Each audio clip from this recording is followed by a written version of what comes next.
In the spring of 2021, Garth Ruff, Ohio State University Extension Beef Field Specialist, and Jerad Jaborek, Feedlot Systems Extension Educator at Michigan State University, hosted a three-part webinar series on management considerations for beef-sired calves from dairy cows. This second session on April 28th focused on beef genetics and sire selection for use on dairy cows. Speaker for this session was Chip Kemp of the American Simmental Association, who focused his presentation on the unique metrics that must be considered when mating beef bulls to dairy cows. More specifically, Mr. Kemp discussed the virtues and challenges of the four primary beef breeds presently used in the beef on dairy model, including Angus, Charolais, Limousin, and Simmental. I want to welcome everybody to our week 2 of our beef on dairy series. Last week we covered some marketing.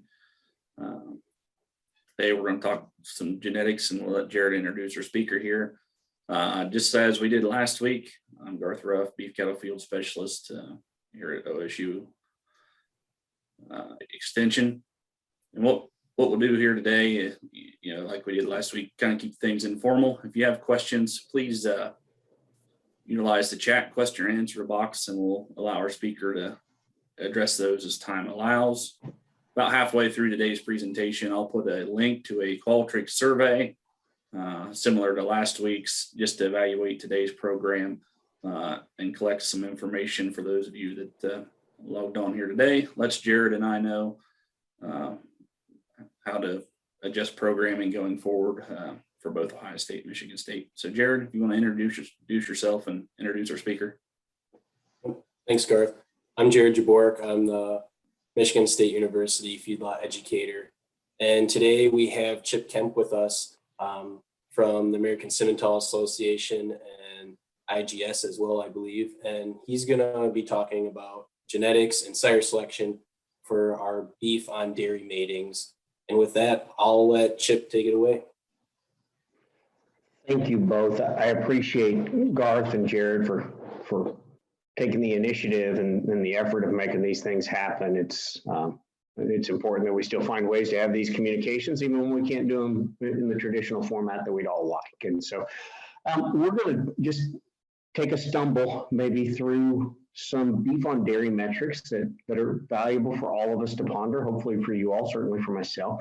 And to be really clear, this is going to be from a breed agnostic viewpoint. Jerad mentioned IGS, or International Genetic Solutions. It's a platform we'll discuss briefly, and that's going to be the premise for the bulk of this conversation. And so beef on dairy, we talk about it all the time, big deal, we hear about it in every circle.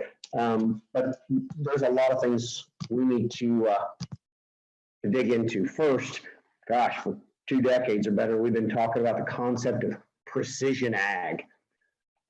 I would argue, in terms of the beef on dairy conversation, much of that has lacked that kind of precision. It's really, at least historically, got its start as an artifact of other things. And so beef on dairy, to me, that discussion begets vague on vague. Beef is a whole wide genre of things. It encompasses a lot, as does dairy. We know even the 2 most popular breeds, not to mention all the others. There are some distinct differences in some of the various biological pieces that those animals bring to the table. And so it's maybe a lack of clarity when we use that terminology, though that is the terminology the industry has chosen.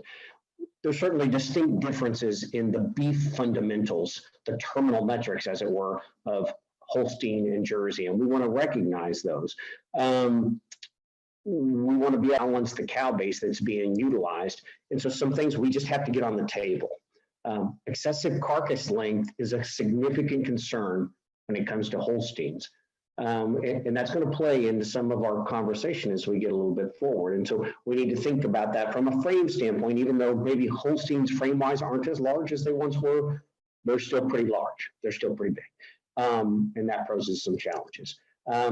Jerseys have greater marbling capacity than Holstein. Just is what it is. A lot of times you'll hear folks in my sector, more in the beef sector, talk about, well, Holsteins out marble beef cattle. And so we talk about these things, and many of those folks, much like me, come from an era where that was true 25 and 30 years ago when steins were marbling in the low 70% and most of the beef population was maybe in the mid 50s. You fast forward a couple decades, and now where are the Holsteins from a marbling standpoint? They're about the same place. They have had no real reason to select genetically for that, so they have been obviously not made any strides there. Conversely, the beef market's aggressively selected for that. And so now we're at a spot where actually Holsteins are a bit of a detriment from a marbling standpoint if we just look basic at the genetic components. So we want to consider that in some of this conversation. These things are all important. We often think about muscle conformation, usually use ribeye area as the proxy for that. And clearly we all know that's important in this argument, this discussion. Dressing percent is a big deal. How much of the carcass is hanging after harvest? It's one of the telltale signs to a packer that there's dairy influence. And if those dressings percents get abnormally low, they know pretty quick there's likely some dairy involved. And of course, calving ease, we want to deal with that because on one hand, Jerseys are pretty easy calving creatures. They're small creatures. Small creatures tend to have fairly decent calving ease. On the other hand, we're breeding them to rather aggressive terminal animals in some cases. And then the other side of the equation, Holsteins, baked into the cake of a Holstein is the fact that calving ease is a problem within that population. It just is. And so we have to acknowledge that because when we're putting some of these aggressive terminal sires, we can really compound a problem in a hurry. And all of us have heard some of these anecdotal situations and some of the horror stories associated with it. So it's two different approaches. We don't want to conflate the two. That'd be inappropriate. Again, just a brief little bit of history. We know that, if we go into this beef on dairy conversation maybe of 10 years ago or 8 years ago, the beef sire was nothing but a byproduct. Call it what it was. There was a lot of Angus semen in the tank, and the semen company's like, hey, these folks, their expectations are pretty low. All they expect is a pregnancy. And so we'll just dump the semen there with zero regard to how that mated up biologically to a Holstein or a Jersey. It was available. We threw it out there. We have evolved a little bit from that. And in some cases, we've evolved a lot. I would argue the last year or two has seen a much more aggressive selection pressure for trying to actually get a more ideal biological complements of the beef sire and the maternal base. So we've resulted in some value historically. Beef on dairy calves do bring, on average, a bit more carcass merit. But what we built in, and this is a crux of the position, we built in a lot of variability into the beef on dairy calf, such that the cattle feeder they know how to feed dairy cattle. They know how to feed straight steins. They know how to feed straight natives or beef cattle. What they don't tolerate, and they can make money on both of those. What they don't tolerate is variability, because if you put variability within a pen, it is ridiculously difficult for that cattle feeder to find a way to turn a profit. We'll revisit that. So again, when you do that, buyers are going to get skeptical, and so we just have to acknowledge that. The often played why. What's your why? If you're taking time out of the middle of your day to check in on this conversation that Jerad and Garth put together, or if you did it last week, or if you do it next week, the challenge would be, what is your motivation? We all have that why, and that's going to come from different directions, and certainly understand that.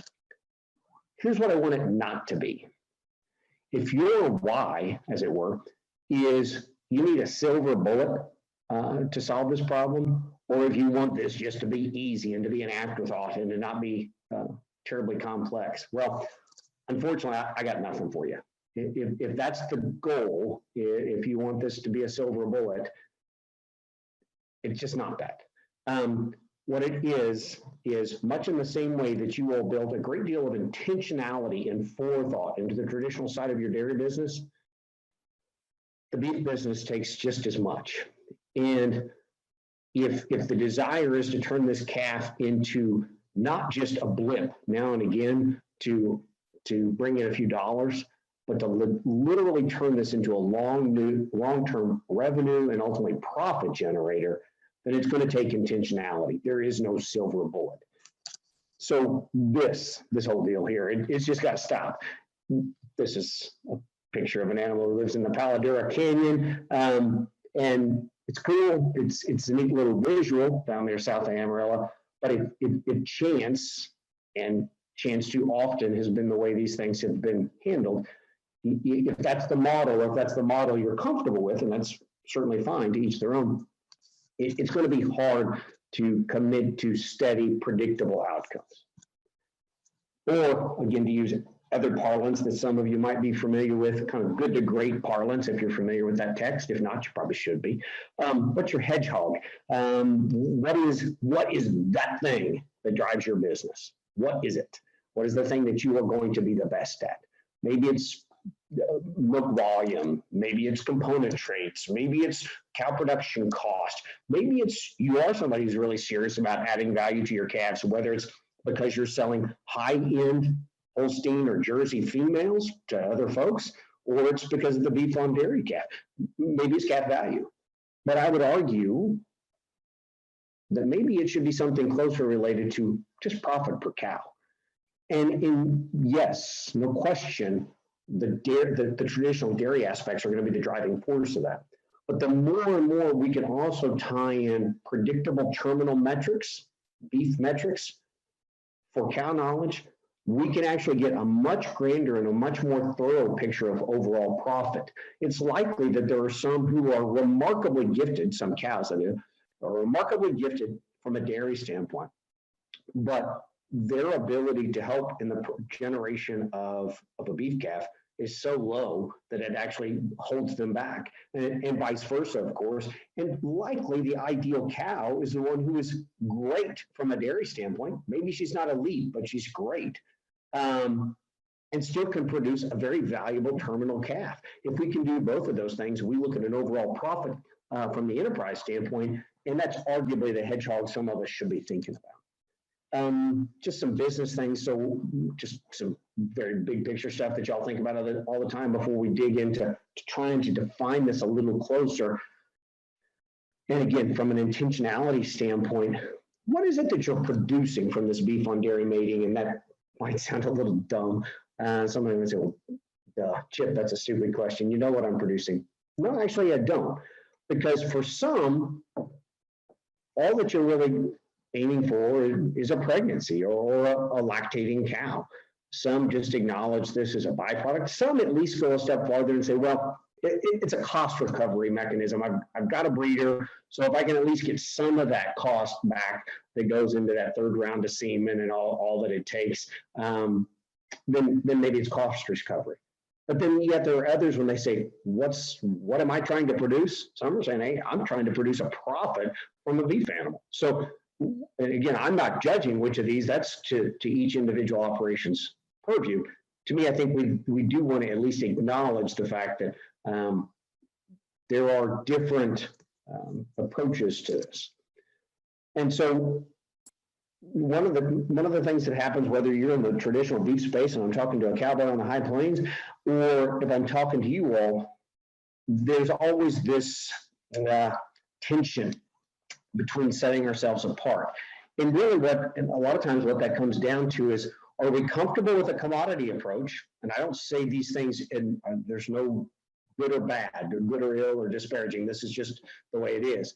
You can be extraordinarily profitable in the commodity business. Margins tend to be lower, but in the way you do things, you can be predictable, improving, consistent, and you can win. Or in other cases, which are much harder, we can try to decommoditize portions or all of our business. Sometimes the margins can be lots bigger. The risks can be greatly enhanced as well. And so sometimes there's a strength in setting yourself apart.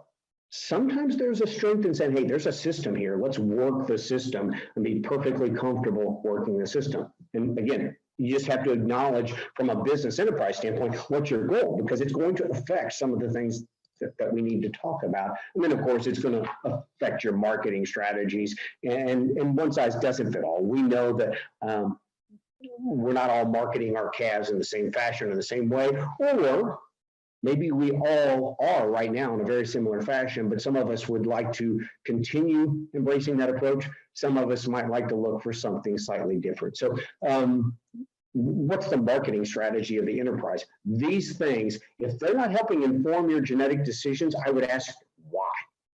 Because when it comes to the dairy side of your business, you inherently ponder all of these things prior to your matings.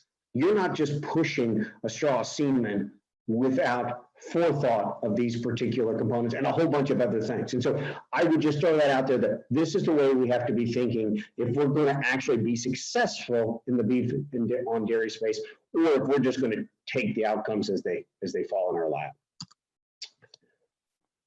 If you think about nothing else, if you remember nothing else that we talk about today, I would ask you to remember this, because I think this may be the single most important acknowledgement that we have to make in the beef on dairy space. If we go to a packer has the ability, because they have the ability to adjust premiums and discounts, they have the ability to adjust the price of a group of cattle such that they're not going to take a big hit. Now, that doesn't mean on a given pin, now and again, they don't take a big hit. That can certainly happen.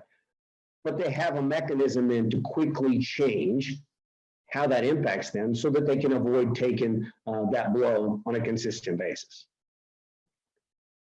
Many of the folks who will hear this conversation are going to be more on the farm level and on the production end.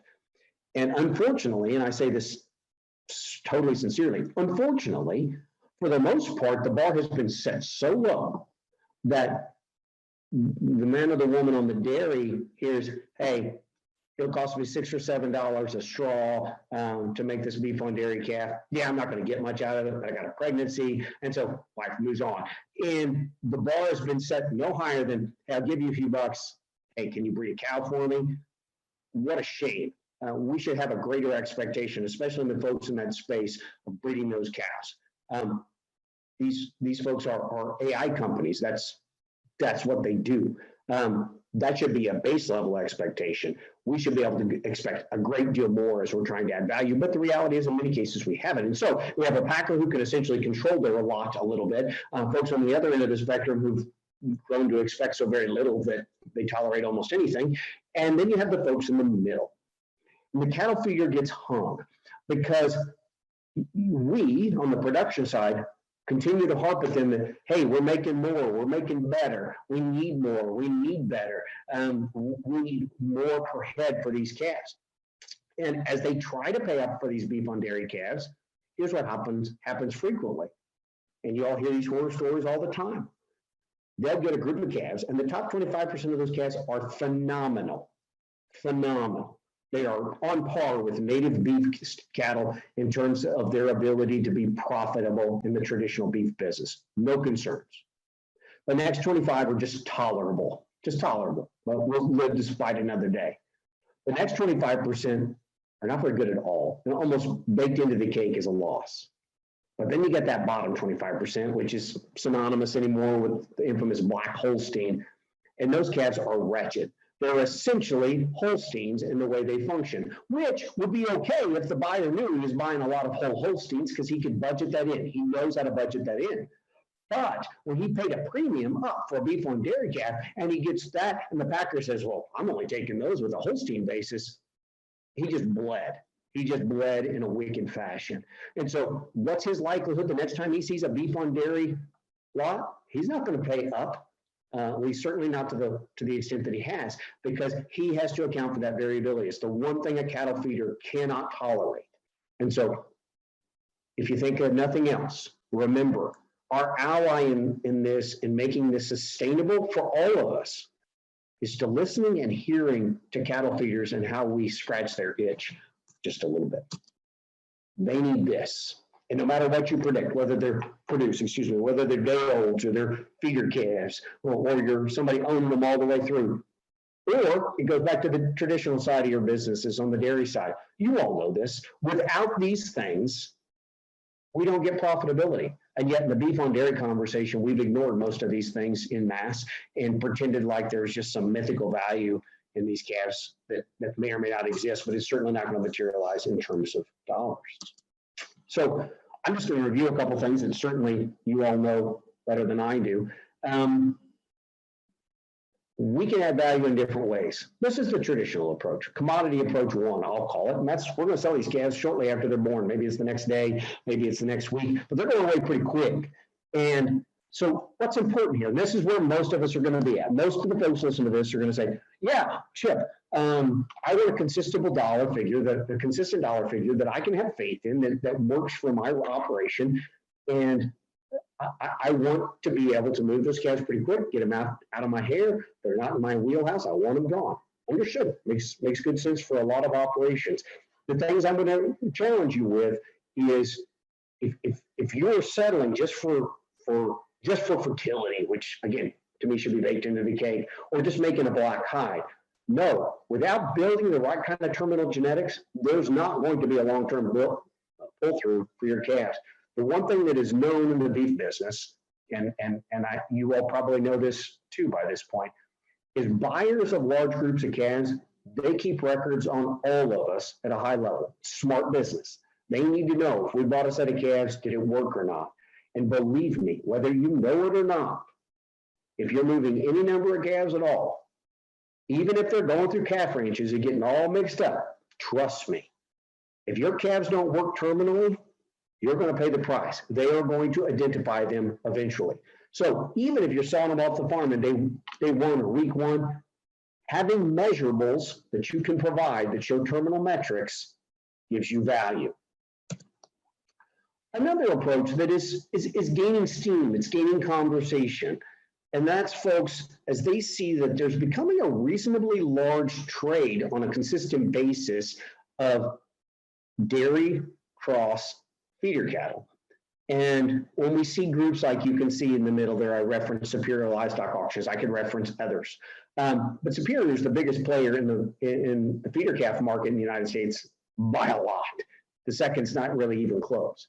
And so as a result, they have an unusual level of influence and they move a lot of dairy-based cattle. And so I would argue that for those of you who have an appetite and an ability to retain some ownership or all of those calves through the calf range phase, whether that's on farm raising or you send them somewhere else, you have the potential to capture the attention of folks who are looking for the kind of cattle you can produce, because there is data that's very clear. In fact, we have research data in hand from some projects that shows that native beef cattle, mated the right way, have equal profit, beef on dairy calves bred the right way, have equal profit to native beef steers when bred the right way. We don't even think this is difficult anymore. We actually believe it quite confidently. We think the data is clear. That's a little different for heifers, but for steers, it's available.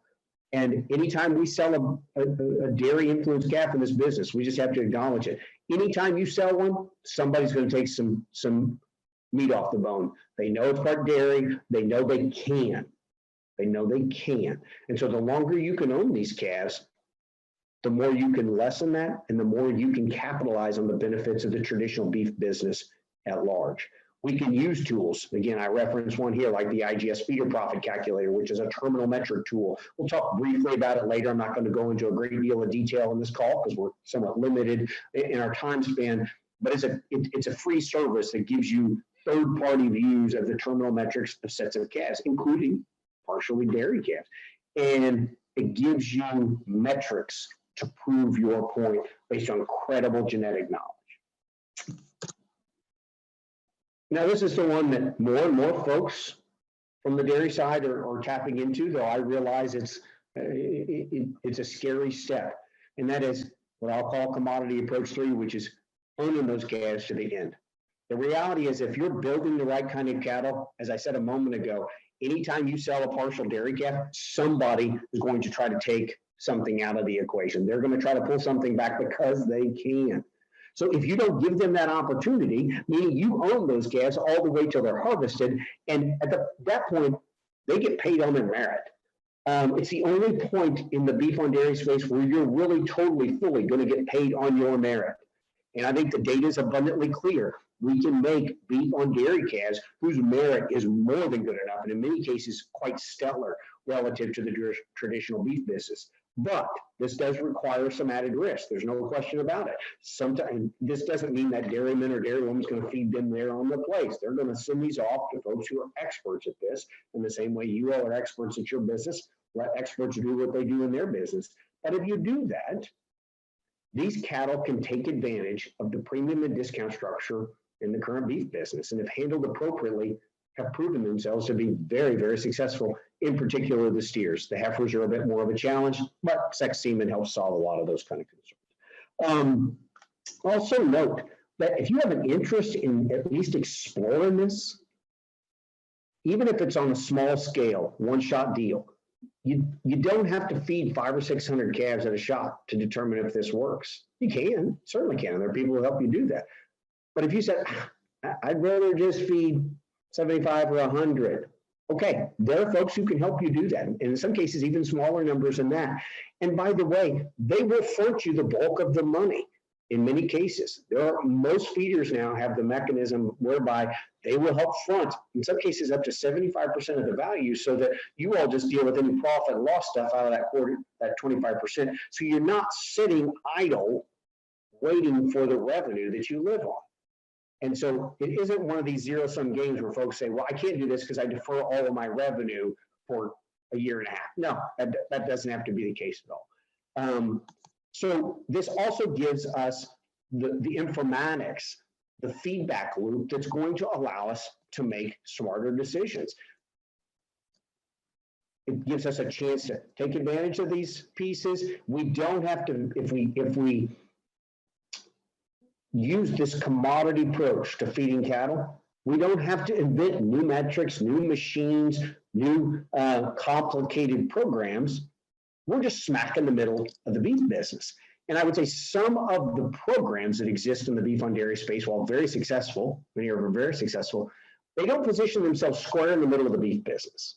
They are intentionally somewhat more complicated programs that play on the periphery, and they can be very successful, don't get me wrong, but they can also limit your outlet for a set of calves. The goal here is, let's just be really simple. For most folks, you may be different, and that's perfectly okay. But for most folks, if they're going to play in the commodity space, what are they going to try to do? They're going to try to produce a black calf with minimal white that's going to grow efficiently enough, that's going to yield efficiently enough, that's going to grade choice or better, and is not going to have a yield grade discount. If you do those things and you stay healthy, you can win in the beef business. And so if that allows you to play right in the middle, right? Because now you're taking the advantage of potential CAB premiums. And many of these cattle can be very successful at capturing some of those certified premiums way up there. And so we don't want to discount the current commodity approach. It can benefit a lot of you, in particular if you're a Holstein-based dairy, which most probably are. If you want to understand this better, a lot of folks are going to try to give you lots of complicated schemes and efforts, but the truth, if you want to know the beef on dairy space better, become a cattle feeder. You will learn fast. And in 3 years from now, you'll be better situated with a substantial revenue stream, and in most years a profit stream that most folks can only dream of, and you have the potential to do that. So I throw that out at you as a commodity approach you should strongly consider. Now, some of you are going to say, well, I want to disconnect from this. Maybe it's because of your location. Maybe it's because of the genetics of your cow herd. Maybe it's because of the size of your operation. Cool. I'm all about that. I work with folks all the time who are trying to de-commoditize their approach, and I think that's appropriate for a lot of folks. I think there are a lot of ways we can do that. If you're going to do this, you need to get your hands around the supply chain you're working with. Maybe you've become the beef supplier for a small local branded operation who's been raising their own cows for a lot of years in a traditional beef environment, and they're realizing, man, I'm not really making a lot of money on those cows. I could actually have you make calves for me a certain way. I could source them, run them through my program, be money ahead for everybody. But they're gonna have specs, and you're gonna have to hit them. And that means you're going to have to use some serious genetic knowledge, same that you do on the dairy side, to hit those specs. And your cattle can hit those specs, I assure you.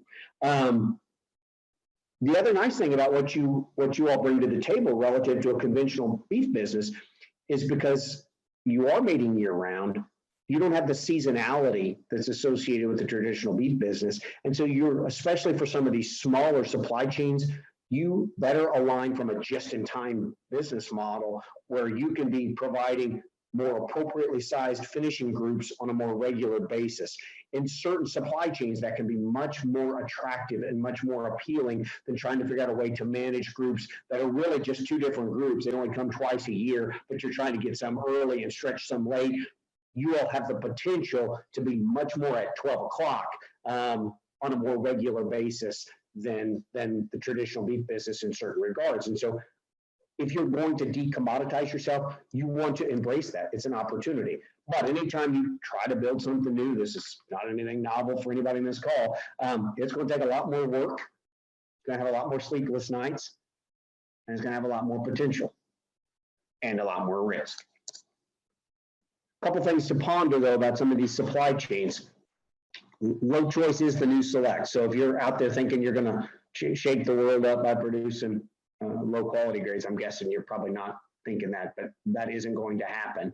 On the other hand, as we've made high quality products so readily available, a lot of that's due to genetics. A lot of it's because we're feeding cattle too long, to be real frank. There are a lot of cattle fighting in those upper spaces. And recognize this is going to tie into one other thing I'll talk about in a second. You could make an argument that low-cost producers have an advantage. In fact, in the traditional beef business, there's no argument to be made. It's just basic fact. It's abundantly clear. Low-cost producers make money. High-cost producers, it doesn't matter what their calves sell for. You don't make money.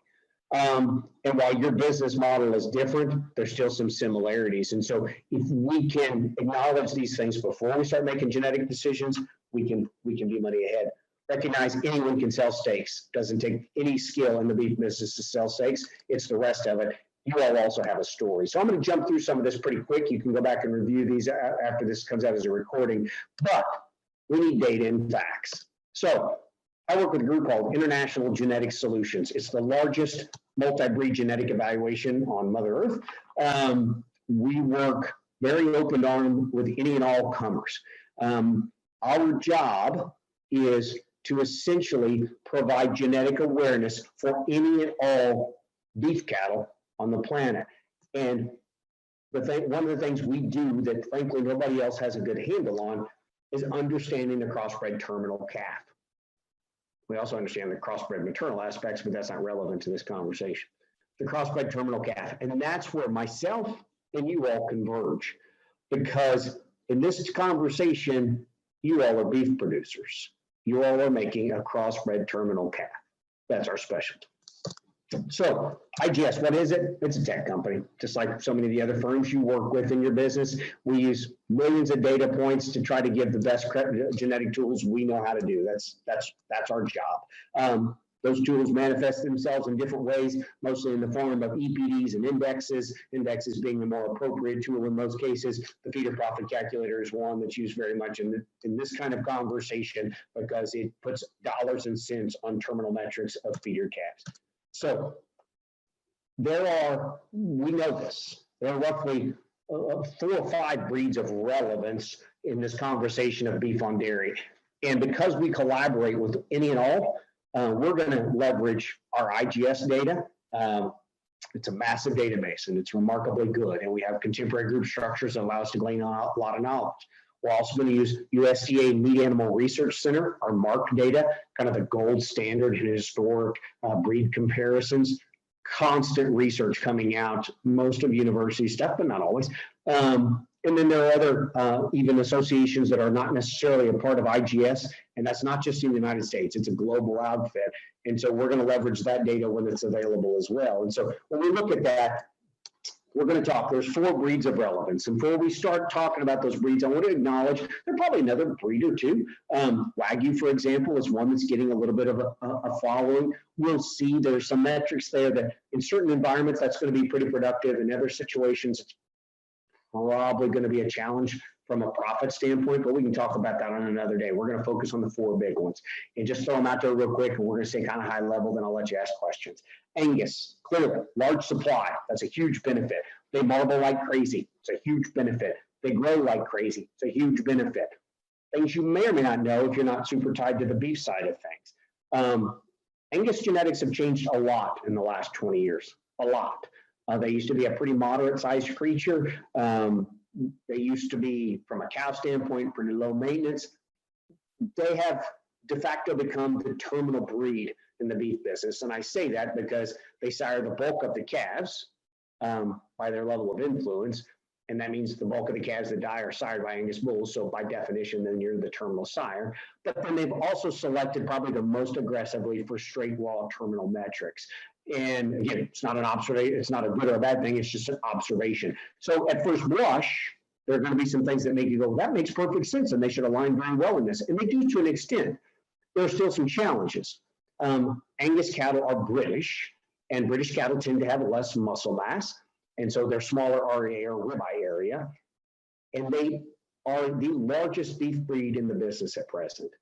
And that's not me saying that. I'll show you some in a second just to back that up. But I think when you put those two things together, and this is, you can't read this and I know that, but I'm going to pull a subset and hide it. This actually comes from the Angus science team. And if you read the blue line, it's just a subset of what it says before, that they acknowledge in their own science team that the Angus cow has been identified as being the largest cow and having the largest carcasses. And again, one might say, well, that's perfect. That makes really good sense. Yes, but if you're going to make that to a Holstein, you have to recognize that you're putting a reasonably light muscle big animal mated to a reasonably light muscle big animal. And if you're a cattle feeder or if you're a packer, these are challenges. Long carcasses, if they get too long, get a massive discount in a packer. Okay, just from a processing standpoint, from a manufacturing standpoint, can be really, really difficult. I used to work in one of those major plants. Trust me, it can be a nuisance. And as a result of that, there's some serious discounts associated with cattle that when they get too big. And so what we're trying to do here is think like a cattle feeder.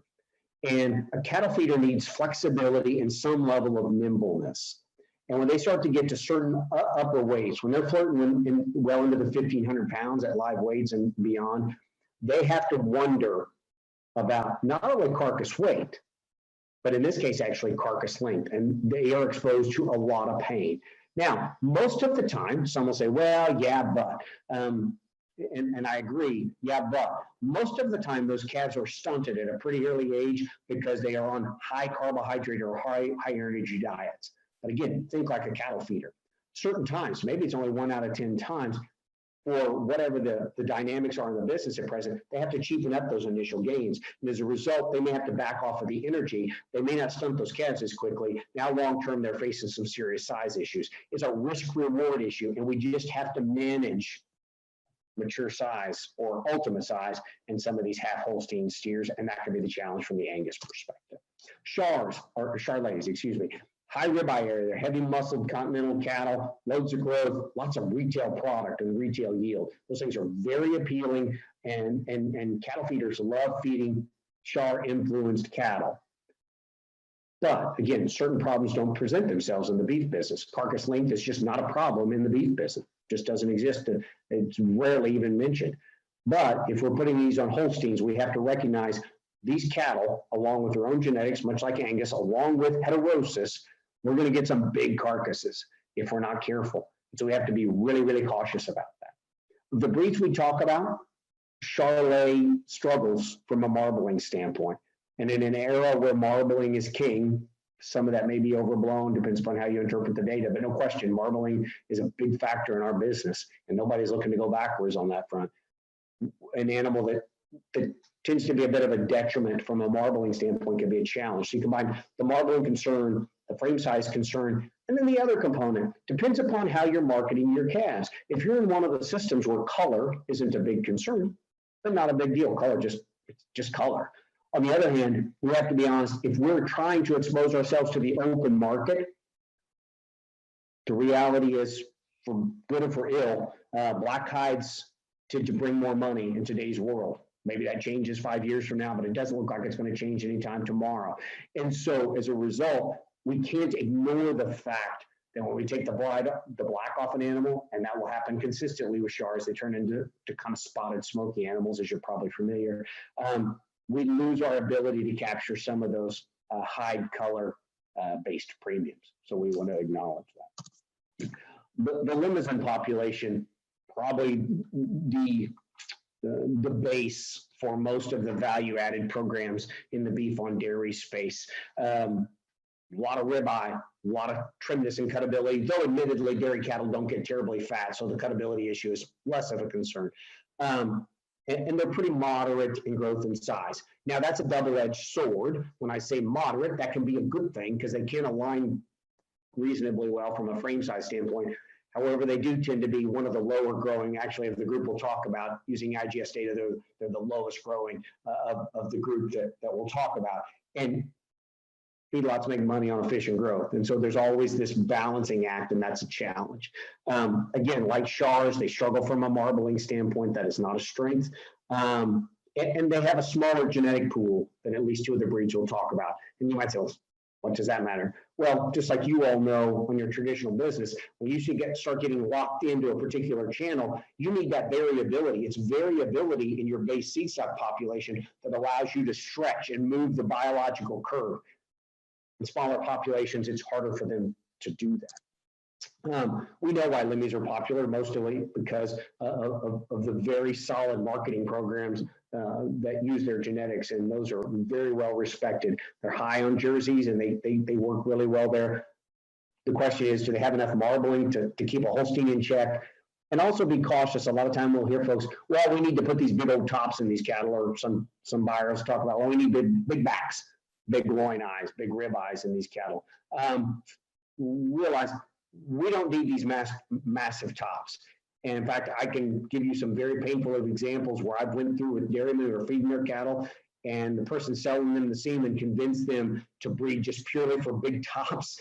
And when you look at profit, and we broke down those sheets, they were bleeding to death, seeking ribeye sizes that no housewife in the United States wants, nobody that goes to a steakhouse wants. And so they thought they had something great, but the reality was they were hemorrhaging cash looking for something that the market doesn't reward. We need enough ribeye to offset any sort of dairy discount. That's when it stops.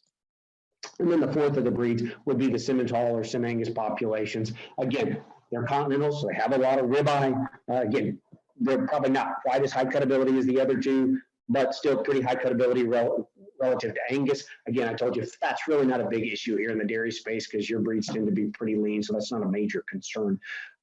Similar to Limmies in terms of moderate mature size, but to get that with more actual growth. So that's an appealing combination from a cattle feeder standpoint. I moderate size a little bit, or more appropriately, moderate carcass weight and carcass length, but I do it while still keeping some of that quick growth that I'm looking for, a profitable growth. So those are appealing. The Simmental and Sim Angus populations both marble more effectively than the other two continentals, though they don't marble as effectively as Angus does. The Simi population's concern is historically they've changed colors, as you may know. They used to be a red and white animal. You probably remember that from the FFA poster on the wall. The reality is they're not that anymore. That's changed significantly. Only 1.8% of the population is that anymore. So a couple of reports that recently came out from Kansas State University, Dr. Kennedy, and two separate reports. One of those reports shows that if you look at Tri-County cattle feeders, a major cattle fraternity, feed out fraternity, in over 17 years, up through 2018, there's about 60,000 head in there. And if you look, it showed some unique trends. Yes, there's a lot of marbling in Angus cattle. They clearly identified that. That wasn't earth-shattering news. What they saw, though, is marbling increased in a whole host of populations. And actually, interestingly enough, because we're feeding cattle so heavy anymore, and maybe arguably a couple weeks too long from a biological standpoint, a lot of cattle are marbling. It doesn't take as much magic to marble. It does take more magic to stay lean and high cutability, however, and their data kind of shows that. But interesting things out of that data, Char cattle carcass values relative to their English counterparts, predominantly Angus, Red Angus, and Hereford. Char had a big expanse in terms of their added carcass value over to those English populations. But it also showed that the Simmental and Sim Angus sire calves and these native beef cattle were clearly the most impressive in terms of actual checks they got paid for carcasses, the thing that we care about. And so it shows some advantages for a couple breeds there. They also acknowledge that Angus is the highest marbling breed, and again, that doesn't come as a shock to anybody. Also, you see, if you look at the 2020 summer sales, these are the big, massive, highly promoted sales through Superior Livestock Auction. Another report from K-State shows that Angus and Charolais cattle top that report quite a little bit over their English counterparts. There's just more Simmental cattle in the country than there are Chars, so it's not a surprise then that there's twice as many Angus type lots on that than there were Chars. But it shows some different advantages for some different breeds. Some other data to look at. Semen sales. You all know this trend pretty clearly, even if you don't know the specific numbers. Dairy sales, dairy semen sales, at a time when dairy cow numbers, if we at least believe the numbers that are presented, I guess we're gonna, have actually stayed pretty stable or even increased slightly in the last number of years. In that same period of time, from 2013 to 2020, dairy semen sales are down over almost 5.5 million units with more cows, or at least the same number. That says almost all we got to say right there. We know what's happening. Those cows are still getting bred. We're just not using dairy semen to do it. We're using this. So this is beef usage in that same period of time. And you can see massive uptake. And I don't think there's any credible beef geneticists, any credible beef extension personnel, any industry in the beef industry, any voice within the beef industry who's going to scream really loud that this semen is going mostly into traditional beef operations. Don't think that's the case at all. Almost all of this gain, almost all of it, is going into your programs, into dairy programs at your place. And so you can see, if you look at this, the massive uptick in the overall volume of semen from the beef side. And if you look at this, you can see the trends in the breeds that are the most popular over this time. In the interest of good time, I'll let you go back and review these numbers down the road if you want to look at this talk again, but you can parse into these. But this is a simple breakdown. If you look in 2013, you can see where the breeds were. You can see how there's some subtle shifts in that in 2020. Certain breeds that were favorable in 2013 across the entire AI sector are slipping a little. Some that were not terribly prevalent and probably still aren't heavily used in the AI sector of the traditional beef business are massively growing. Why? We would have to assume it's your business. So some underpinnings. There's a lot of hype. Dare I say, at times, unfortunately, religion tied to beef bulls. I have a religion, thank you very much, and it's not my cows. And we want to be cautious. You all probably do some of the same in your own space. But the one thing we want to be able to do here in this beef on dairy sector is to be singularly focused on facts. Let's not let emotion get in and crowd this thing up too much. And so I'm not going to read all of this off to you other than to say that we got to be clear thinking as we let data identify the beef bulls. And I would be cautious every once in a while. We hear folks wanting to pit high fertility bulls against terminal bulls. This is Chip's opinion. I'm not on this statement. I'm not speaking for anybody other than my own self. I think that's ludicrous because by its very nature, if you produce a calf with no value or limited value, your the long-term ramifications of how that impacts your business are huge. And so saying these two things are juxtaposed to one another is silly. The reality is we need to find high terminal bulls that have built-in fertility, composite bulls, by the way.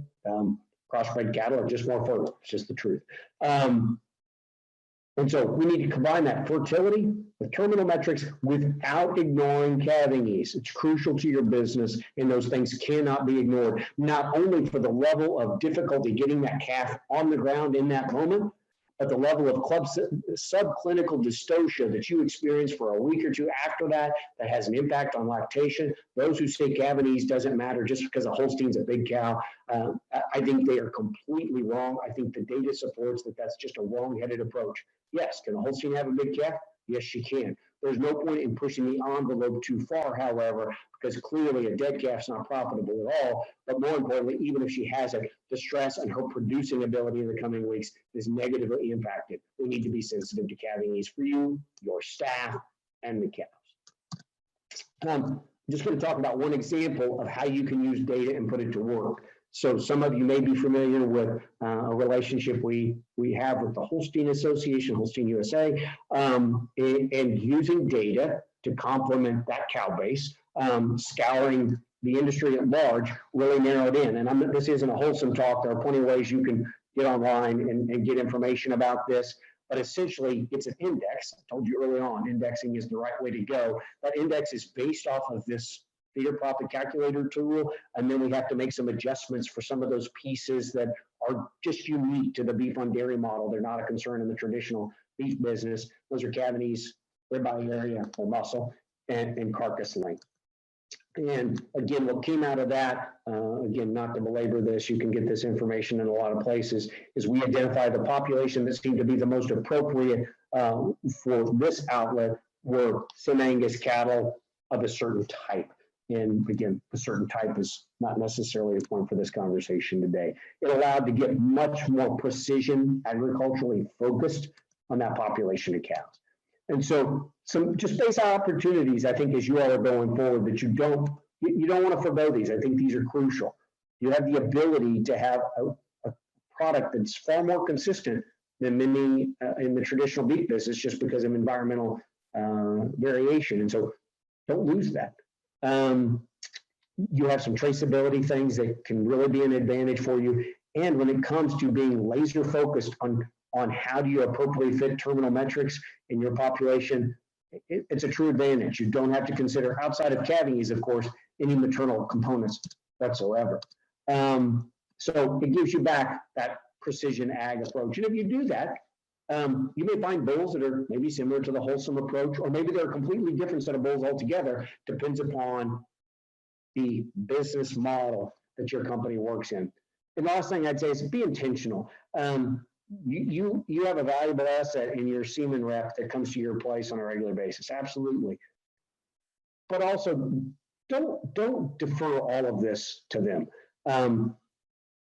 You wouldn't do that on the other side of your business. You're engaged here, and I would encourage you to engage at the same level on the beef side. This data is available for you to consider, and if you ever have questions, there are dozens of people you can reach out to. And I'll give you my email in a minute. You can always reach out to me if you can't find somebody else to talk to about it. So with that said, there's my name in case that matters. It's 8 letters, it's easy. That is my email. And again, not very complicated in its own right. So I will be quiet, leaves us a few minutes for questions. Jerad, Garth, I'll give it back to you. Thanks for the presentation, Chip. So we have a question. Are the wholesome index weights publicly available? So great question. And no, the weightings of that index, I can tell you how that index is calculated. And in the beef sector, essentially none of the indexes that are built in the beef industry are, the weightings necessarily out there. I will tell you, indexing, there are lots of folks who talk about indexes. There are a difference between indexes and scientifically credible, well-built indexes.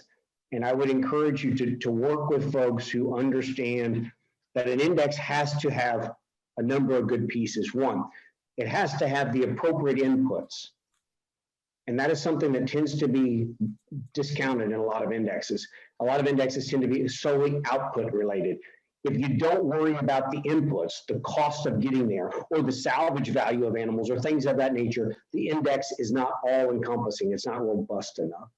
Plus, you have to use independent arbiters of the economic conditions. We don't assign those. For us, for the most case, we use like cattle facts because they're independent of us. Those metrics are credible. The people, they have believability. We let a lot of scientists go through our indexes. So we believe it has scientific cred as well, but we tend to not overly weight. We don't publicize those. And there's a couple reasons. The reasons why is in the beef sector, there's still going to be a relatively small number of beef bulls that go and service the dairy industry. Just is. It's a fairly small number. And we could unintentionally get folks to fixate on certain pieces that are maybe a little unhealthy. The reality is we're pretty open about how the wholesome index is handled. Again, you can find some other talks, or just real quickly, we use the profit calculator, which is proven its veracity to superior in a number of cattle feeders. A number of folks really believe that tool identifies the terminal metric it says it identifies. So we use that as the base. And then we're going to adjust. We have some curvilinear adjustments, if that terminology matters a lot, to put pressure on, downward pressure on carcass length, upward pressure on ribeye area, and upward pressure on calving ease. Now, if somebody said, I want to get a sense of how the wholesome index looks, and if this terminology means anything to anybody, Jerad, if there's anybody listening that this resonates with, if you look at because these are Simmental cattle in this particular situation, if you look at the other two indexes that the Simmental Association puts out, it would be an all-purpose index and a terminal index. Those two correlate pretty well with each other. One's a whole life cycle, one's a terminal index. But the wholesome index, interestingly enough, correlates slightly higher with API, the whole life cycle index. And that is, after some thought and kind of digging into it, the reason is because that whole life cycle index tends to reward smaller mature cow sizes in the beef business. They're lower cost females. And so the wholesome also has a downward pressure on size, carcass length. And so there's a bit of connectivity there. And so if somebody wanted to get a decent sense of where an animal might fit, if you looked at a Simmental animal with a good API that also had good cavities, moderate growth, good marbling, and good ribeye, you're pretty close. Got another one that came in. While I agree that calving ease is an important consideration, where do we make the cutoff? We've seen daughter calving ease improve dramatically in Holsteins recently. Is that being accounted for? I think that's great. So what I'm going to say is I think the concept of cutoff is the point here. I think a lot of times, and I'm a cow guy too, and sometimes we just want somebody to say, hey, give me a threshold so I don't do more or less of this. Give me a cutoff, and then I have gutters around my decision making. And that's the beauty of indexing. When indexing is done appropriately, it takes into account the subtleties, and it's a little more nuanced than that in most cases. For example, might you take a slight increase in risk of a calving ease problem if you had a massive increase in opportunity from a terminal standpoint? Maybe you might. Some other individual may not. And so indexing allows for those things to be boiled down into one number. And so while these wholesome cattle in particular are going to be very high calving ease as a population, there are going to be exceptions where you can kind of push the envelope a little bit more and try to get a few more pounds out of that. So I wouldn't want to say, well, there needs to be some definitive cutoff, because the cutoff of one operation from their management, their approach, their genetic lineup isn't the same at the other dairy also running the same breed of cattle in the next county over. I think it's a little bit more nuanced than that. So I acknowledge that calving ease isn't in the Holstein population in particular, isn't nearly the challenge it was a handful of years ago. But again, using IGS data, and we pride ourselves on trying to use as much data that's out there, even data that maybe beef folks don't typically use. And our current understanding of calving ease in the Holstein population, as we compare them to traditional beef breeds, they're far and away the worst by a margin than the worst beef breed from a calving ease standpoint. And so we don't want to ignore that either. Got another question in here, Chip. When you refer to carcass length, are you referring to frame size? Clearly, they're highly related. Frame size is, they're both skeletal measures. So yes, I mean, from my common hillbilly dialect, yeah, they're kind of the same. The difference is that carcass length is a much more precise measure of what we're looking for. And so actually, when we built when we built the wholesome index, we pondered using frame size because it's kind of a proxy for carcass length. On the other hand, we found some very good literature that gave us the ability to go directly at the point of concern, which is carcass length. And that really is the trait of interest. And so anytime we can get closer to the actual trait of interest, we're going to go there. So yes, big frame cattle tend to be longer carcass length cattle. And to be real clear, super high growth cattle are going to tend to be on average big growth cattle tend to be bigger cattle and tend to be longer carcass length cattle. So what I would contend here is in general, in particular when you're mating to Holsteins, I think our contention would be different than some you see in the market space. We think you have an advantage here with some crossbreeding and heterosis, and those things are both phenomenal tools that are at your disposal. And these beef on dairy matings are baked into the cake. And especially if you're using a composite bull on a Holstein, you even get a little bit more. We think you might be better served to let those components take you over the hump and not select quite as aggressively just for yearling weight EPD or carcass weight EPD, because those things flirt with disaster for a cattle feeder. Our job is to have really good gaining cattle. But the truth is, if we probably put the highest growth Angus bulls, for example, or any other breed on top of on Holstein cows, there's going to be a day when the cattle feeder's left holding the bag. And it's going to hurt, and it's going to hurt really bad, because what's going to happen, matter of fact, for those of you, many of you probably know how this works, but in a lot of these situations, if there's one calf that comes off the truck at that packer that's too big, that they deem too big, by that many times it's just they have a line on a wall, frame size, to Jared's point. And if one calf on that entire truck is taller than that line, they turn the whole load around, put them right back on the truck. Now, in today's world, what that means is you've probably got a set of calves that are sitting at 1550 or better on average. I mean, some are well heavier than that, going back on that truck. And there's probably only one packer anywhere in your region now that's willing to take those cattle off your hands. And they have all the cards. They hold all the cards, because you have big overweight bombers, the industry would call them, and those people can pay you whatever they want. So you expose yourself to pain. So it's all about the risk reward. We want high growth cattle in this sector, but if we're trying to tap, it's impossible. We can't serve two masters, right? And folks say, well, I want all these other things, and yet I want the most growth, and I don't want to risk discounts. Sorry, it doesn't work that way. Can't have your cake and eat it too. You're going to have to be able to back up just a hair on the growth to buffer yourself, to give yourself some protection on frame size or carcass.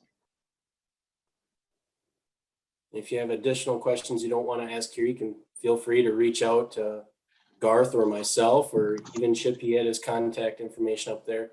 We'd all be happy to answer any of your questions that maybe pop in your head at a later time.